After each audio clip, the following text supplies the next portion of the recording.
Tinutugis na ng mga pulis ang driver ng isang pickup na nang hit and run sa motosiklo may angkas na batang PWD sa Pasay City. Naplaka naman ang sasakyan na lumalabas na may special plate. Nasa frontline na balitang yan si Faith Del Mundo. Sa pool sa dashcam video ng masagi ng pick-up ang motorsiklong may angkas na bata sa Pasay City kaninang umaga.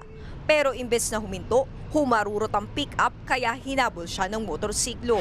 Naabutan naman ng pick-up. Bumaba ang rider pero akma pang sasagasaan ng pick-up ang batang angkas na naiwan sa motorsiklo. Pero hindi pa rin nagpatinag ang pick-up at tila walang pakialam na umalis. Kwento ng driver ng motorsiklo, ihahatid niya sa SPED school ang 9 na taong gulang na anak na may problema sa pandinig.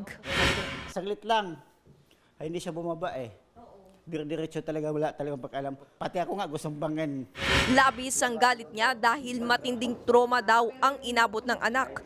Inireklamo na nila sa Pasay Traffic ang insidente. Pinagahanap na ang driver ng puting pick-up na may special plate na ang numero ay 307.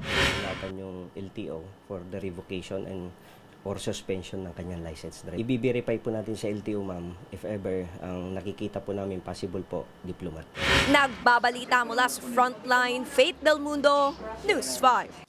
Mga kapatid, Ed Lingaw po, maging maalam at may pakialam sa mga napapanahong balita sa ating bansa. Para sa mas malilimang pagtalakay at paghimay sa mga issue at headlines, mag-follow at mag-subscribe sa social media pages ng News 5.